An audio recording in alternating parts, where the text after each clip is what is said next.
Thanks very much, Alex. Congratulations. Firstly, how excited are you about a milestone in your career, reaching the quarters of a major for the first time? And also, as part of this, if you can look ahead to the next, obviously you don't know who you're playing, but if you could talk about first playing Dominic Thiem and then talk about playing Felix Auger-Aliassime. But first part of the question is certainly how you're feeling. Well, look, I'm obviously very, very happy. At the end of the day, this is where I want to be, and this is where I truly believe I belong.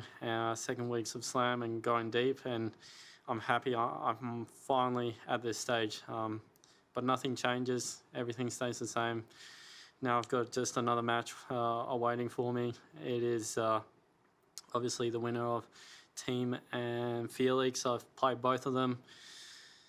Dominic Thiem, they both actually have immense firepower. So it's just going to be a match where I'm just going to have to, against both, try to stand my ground again, do what I do best, stay solid, and look for any kind of opportunity I can to dictate. And look, just happy to be in the next round.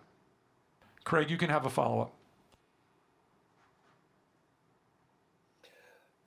The first set, Alex, facing the set points, and then you went on that incredible charge of 6 consecutive points to win the first set on the breaker. Can you just go back and talk about that one? Well, I was thinking to myself that I didn't really deserve to be in that position right there. I thought I got a little bit unlucky to go down 6-2 in the tiebreak because I didn't think I played a bad tiebreak. So mainly I just tried to stick and stay in the moment. I knew if I could jag that first point on his serve, then maybe I would have two points on my serve, and hopefully he would feel the pressure a little bit. But I actually ended up playing some great tennis, putting some very good deep returns and starting to dictate. So I'm very happy I got that first set, and the momentum definitely changed after that. Thank you very much, Craig. Let's go to Andrew from the ATP Tour. Andrew, you are live. Hey, Alex, congratulations. You're talking about what you're best at, being solid, really making guys work. And I think you take a certain pride in doing that and making guys do something special to beat you. So I'm just sort of curious if there's a root to that. Is that something that goes back to your junior days? Where did that come from? Well, if I could definitely blast people off the court, then trust me, I would rather do that. This running thing gets tiring, that's for sure. But look, I've got to deal with what God gave me. It didn't give me the best physique. I'm not as tall, as strong as other people, so I've got to find ways to win, and that's the way I win. And of course, I take pride in it. I want that to be known. I want that to be my brand of tennis, and I want people in the locker room to know that if they're going to beat me, they're going to have to go through me. Thank you, Andrew. Alex, if you would just turn to your left to the blue monitor. Okay. Willie Weinbaum from ESPN. Many players say belief must precede accomplishment. You have to believe you can go deep in a major in order to do it. How has your sense of belief evolved? Well, I would say it's an interesting one here, especially in these different conditions. I didn't have the highest confidence coming in with the week before, so it's kind of just been building. I've just tried to gather some momentum, and I've ended up playing some good tennis against quality players. So hopefully I can just keep that going and use it to my advantage, I guess. Now I'm in the quarters of a slam for the first time, but nothing changes. Just got to keep on going. Thank you. Let's go back to Andrew for a follow-up. Andrew, you are live.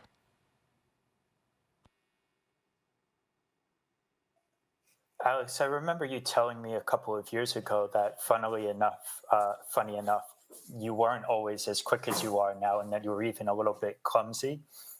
I'm just sort of curious how you were able to grow out of that and become sort of the speedster, if you want to put it that way, that you are now. What did you do? I think one of the biggest things is I grew into my body. I mean, as a young kid, I was probably 11 or 12 and already had the same size foot I have right now. So it felt like a little bit of a little kid with clown shoes on. I didn't have the best footwork, the best movement. So it was just a lot of work, especially in technique of movement from a young age, and then me kind of just growing into my body. Those two things together just is where I am right now. So I'm pretty happy with that. Thank you, Alex. Let us go to Ubaldo from La Nación. Ubaldo, you are live. One question, please. Hi, congratulations. I'd like to know if what happened to Djokovic somehow concerns you, and also, and if this means that now that everybody is saying that the draw is more open, if you think it's open for you too, even if you are completely on the other side of the draw, so the road is long to get eventually to a final. Yeah, of course. As you said, I mean, it doesn't concern me because it's not my side of the draw. I've got plenty of matches to play before I get there. So nothing changes. I've just got my match ahead of me, and I think it affects more the people on that side of the draw, to be honest. It's still a long way away to get to that final, so I'm going to stick with my quarterfinals for the time being. We'll go back to Australia for a follow-up. Craig, follow up with Alex. So, Alex, a couple of things. What does it feel like when you're in the middle of a match like that? Things are starting to flow for you. It's falling into place. How do you feel in those moments? And during the match, is it just completely on the next point, or do you allow yourself to think, "Gosh, I'm on the verge of a quarterfinal"? Well, ideally, you're thinking on every point, and nothing changes, and doesn't matter what the score is. You're thinking about that next point and all your energy to try and win that. But obviously, without you even wanting, your kind of mind and head kind of flies away and starts thinking about the what ifs and where you could be. So it's just about trying to see when that happens and just focus on the next point. Don't get too far ahead, that's for sure. Thank you, Alex. Thank you, Craig. Alex, once again, if you would look to your left to the blue monitor, this will be our final question. Comes from Francisco Arcuri of ESPN Argentina.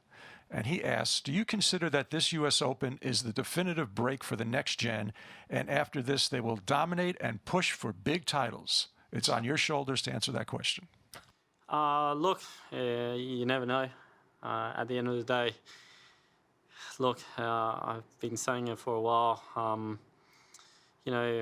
Everyone, all the younger guys, we really want to keep pushing ourselves and go deep in slams, and this is where we want to be. So who knows? Only time will tell. But at the moment, we're just going to look forward to this slam and see how this slam turns out, and then we can worry about the next slam. Okay. And Craig, we will give you the final word from Australia with one last follow-up. One last follow-up. You're just talking about your foot size when you were at one age and same now. What is your shoe size? My shoe size is 11 US. I think it's 45 Europe. A very standard size, but at the time, it was definitely way too big for my body. Okay, thanks, Alex. Thank you very much, Craig, and thank you very much, Alex. Congratulations once again. No worries. Thanks, guys. Thank you.